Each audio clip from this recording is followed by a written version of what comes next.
On April 23, 2025, Jeremy Taylor was charged on a multi-count felony complaint following an encounter on I-275 involving Trooper Jonathan Meyer of the Michigan State Police. The charges include assault with a dangerous weapon and felony firearm. The prosecution's case stems from a dispatch call received between 5:30 a.m. and 6 a.m. regarding an alleged road rage incident involving a dark-colored Chevy Malibu. The prosecution contends that the defendant pointed a handgun at the victim, Elizabeth Worrell, during a high-speed interaction on the freeway. While a subsequent traffic stop conducted by Trooper Meyer revealed a loaded, unholstered firearm in the vehicle's center console, the defense has moved for dismissal, challenging the sufficiency of the evidence. During the preliminary examination, the victim provided testimony regarding the first 3 digits of the vehicle's license plate. However, defense counsel Scott Weinberg argued that the people failed to establish a legal nexus between the firearm found and the alleged assault, highlighting that the victim was unable to identify the driver's face or provide a specific description of the weapon. The preliminary hearing was held before Judge Brian A. Oakley in the 34th District Court of Romulus, Michigan. The state called Trooper Meyer to the stand to testify regarding the events. Following the direct examination of Assistant Prosecutor Stephen Kaplan, Mr. Weinberg had the opportunity to cross-examine him.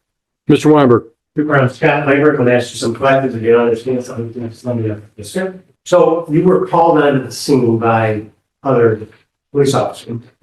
Who else was first on the scene? That would have been 2 Austin. So this wasn't a car, yours was pulled over by a speaker. That's correct. Yes. And when you got to the scene, where was my client? That was unknown to me at the time we were playing. And at some point, well, let me back. Did you pull my client over? Yes. You pulled him over. Later that afternoon. Yes, sir. Okay. So when you pulled him over because of this match and weight, correct? That's correct. Yeah.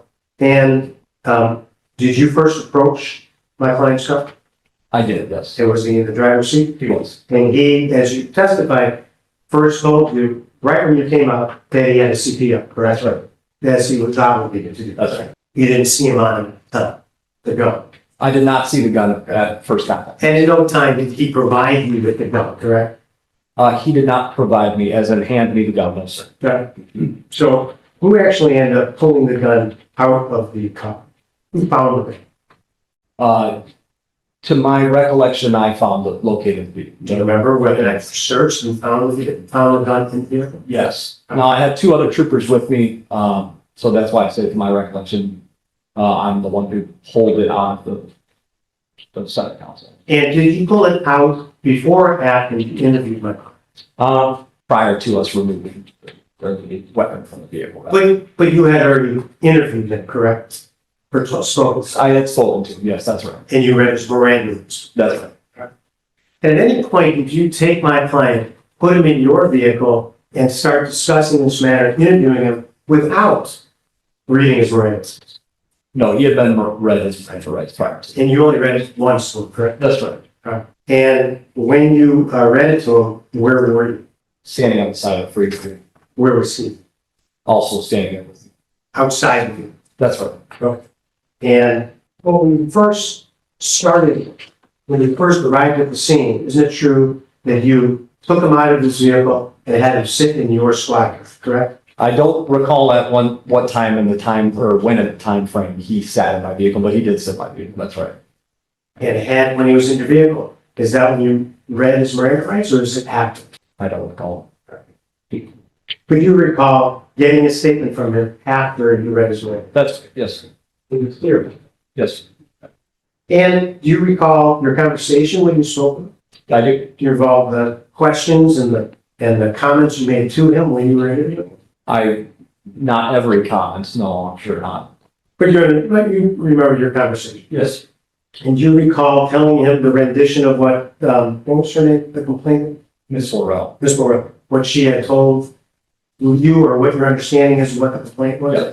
And that there was some type of pointing the gun at her, correct? Right. Yes. Isn't it true that you told him that he was involved in an accident with this woman? Do you recall that? I don't recall. Do you recall telling him that there was evidence to show that he actually did point the gun at her? Yes. From a video camera? That's right. Do you have any evidence of it? No, sir. So you lied to him about it? Yes, sir. And is it your practice to lie? Objection, he's allowed to lie. Well, I'm asking, He can be Pinocchio, it doesn't matter, he can say whatever he wants. I understand that, and I agree with you, but that doesn't mean Mr. Weinberg can't ask any questions about it. Yeah.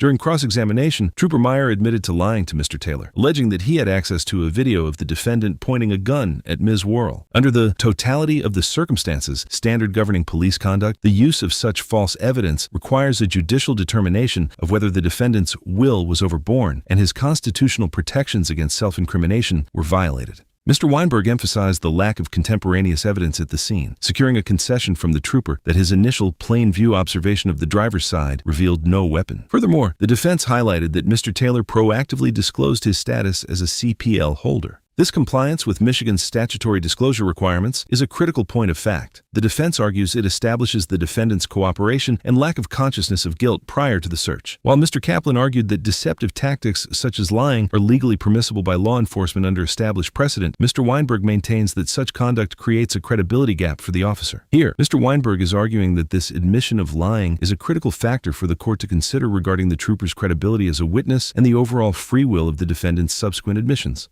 so is it your practice to lie to a suspect during an investigation? We object to that question, it doesn't matter what his practice is, it could have been the first time he lied, or he lies all the time, it's not relevant. That would be an irrelevant. Go ahead. Relevance objection. It's not only relevant, rather, it's also goes to his experience and his practice as a trooper. The prosecutor went into excruciating detail about how many types of stops he had, whether or not he's had gun types of investigations, whether or not he loaded, how he knows is it practical to have something on his hip with his holster or not. I'm just going by his practice in terms of interviewing witnesses. You're stretching, but I'll allow it. So is it your practice to lie to a suspect while you're doing an investigation? It's not necessarily my practice, no, sir. But you chose to do that in this. Yes. And you knew that, I can't remember it, was Miss Warren, That's right. Miss Warren, just for the record, is it, how do you spell? Oh, W-O-R-R. Warren. You Rephrase had the question. told him and lied to him that there was evidence to show that he pointed the gun other than Miss Warren, saying that someone pointed a gun because she could not identify my client. Isn't that correct? Well, checking the question, I'm still analyzing to understand. Well, did you understand, Drew? I'm struggling to understand the question. So let me rephrase. Why did you lie to my client about the picture showing that a picture that didn't exist, showing that he pointed a gun? Just relevancy, it doesn't prove or disprove anything in the contrary. Yeah, what's the relevance? Relevance is why he was trying to get my client to admit something. Well, I'll take judicial notice that it seems to have worked, if that helps. Well, did it? Did he say that he agreed that he actually did point a gun? No, So he denied it. that's right. At any time, before you read his Miranda rights or after you read his Miranda rights, did he ever say that he pointed a gun? He did not. In fact, he did say that he might have pointed his finger or a cup. Isn't that correct? That's right. And did you hear Ms. Worrell's testimony today? I did. And you, Josh, you can't comment on another witness's testimony. I didn't ask him to comment, I just asked him if he heard. That's not relevant. Besides Ms. Worrell saying she saw an outline of a gun, is there any evidence you collected showing that my client pointed a gun at Ms. Worrell? No, sir. Do you recall whether or not your squad car had a video inside? It does, yes. And do you recall whether that recorded any of your conversation with my client in your vehicle? Yes. And you recall whether or not, had you reviewed that book? It's been some time. I reviewed it either that day or that week. But it's your sworn testimony that prior to interviewing my client in that vehicle or outside the vehicle or any time that day, that you read his Miranda rights, correct? Yes, I let him right. Mr. Weinberg argued that apart from Ms. Worrell's vague testimony, the prosecution has produced no evidence to identify Mr. Taylor as the assailant. Under the due process requirements, the prosecution bears the burden of establishing every element of the offense, including the identity of the perpetrator. Mr. Weinberg asserted that if a witness's testimony is riddled with uncertainties and discrepancies, the state fails to meet its evidentiary threshold. In this matter, even if Ms. Worrell had personal knowledge of a firearm being present, her admitted inability to observe the driver's face creates a gap in the prosecution's theory of identification. The defense further impeached Trooper Meyer's character for truthfulness by questioning his deliberate use of deceptive interrogation tactics. While the trooper asserted that lying to suspects is not his standard operating procedure, he conceded to making a premeditated choice to do so during this specific encounter, an alleged piece of evidence that later the trooper admitted under oath does not exist. Judge, in this case, the witness says a gun was pointed at her. Could she be mistaken? Yes, she could be mistaken. The question is the probable cause that the gun was pointed at. She seems certain, Judge. Despite a very effective cross-examination by Mr. Weinberg, she said that was a gun. I saw the outline of the gun. I've seen guns. That was a description. Now, in terms of who the culprit is, whoever did this, Judge, allegedly did it. It's driving a dark-colored Chevrolet Malibu with the first three digits of the license plate being PJ5. Now, think about that, Your Honor. Think of the coincidence if he's got the right guy. It means somebody else driving a dark-colored Chevrolet Malibu in that area on I-275 North was involved in this. That license plate links him. Can I say to you, and you said this calculator, you're 100% sure? No, but think of the likelihood of this license plate featuring EJY and it being a dark-colored Chevrolet Malibu. And he had a gun in the car.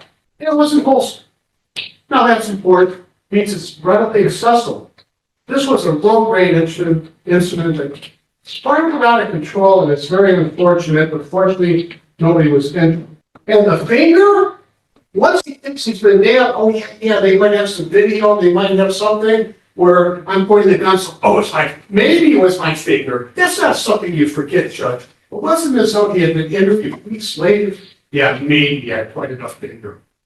We would ask around to find the case, so where's Judge? Mr. Weinberg.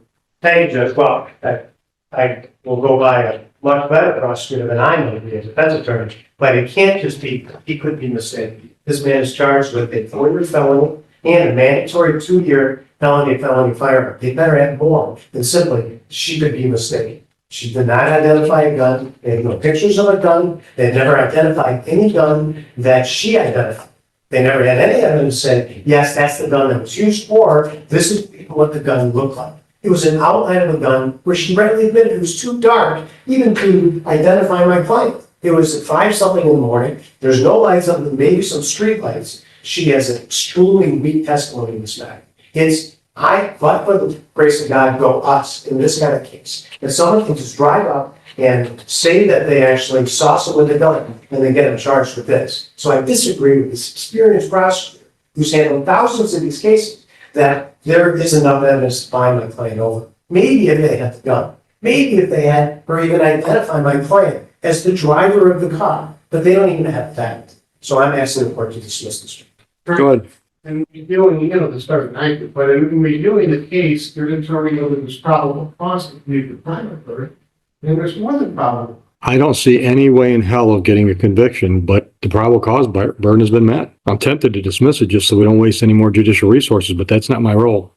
I'm going to bind it over. Judge Oakley proceeded with the charges of assault with a dangerous weapon and felony firearm, ruling that the prosecution established sufficient probable cause to bind the defendant over to the circuit court. Mr. Kaplan asserted that the witness's identification of a dark Chevrolet Malibu with the license plate prefix EJY provided a sufficient factual narrative to link the defendant to the incident on northbound 1275. Mr. Kaplan contends that the totality of the circumstances renders it an improbable coincidence that another individual in an identical vehicle was present in that specific location at 5 a.m. Mr. Weinberg, however, maintains that Ms. Worrell's testimony is a conclusory allegation that fails the test of reliability. The defense emphasizes that the witness admitted to only seeing an outline of a gun and could not identify the driver, citing the extreme darkness of the early morning hour as a primary factor for potential error. Because the state failed to produce a recovered weapon or any photographic corroboration, the defense argues there is no direct evidence establishing a nexus between Mr. Taylor and the alleged assault. Moreover, Trooper Meyer admitted to lying in an attempt to obtain a confession from Mr. Taylor. While Judge Oakley admitted the evidence might be insufficient for a conviction beyond a reasonable doubt, ruled that the legal burden for a preliminary examination had been met based on the specific vehicle identification. This case illustrates the critical importance of the preliminary examination process and the judiciary's role in evaluating the sufficiency of evidence before trial. Mr. Weinberg reinforced that the lack of a positive identification, paired with the victim's inability to see the driver's face in the dark, created a significant hurdle for the prosecution's case. And adding Trooper Meyer's admission of lying to Mr. Taylor increases the lack of trust in the state's case. Judge Oakley, while determining that the threshold for probable cause was met to bind the case over, expressed profound skepticism regarding the likelihood of a conviction. By distinguishing between the low probable cause floor of a preliminary hearing and the beyond a reasonable doubt standard required for a jury, the court highlighted a fundamental fundamental principle of criminal procedure that the mere presence of a firearm does not automatically sustain a charge of assault without credible testimony or hard conclusionary proof.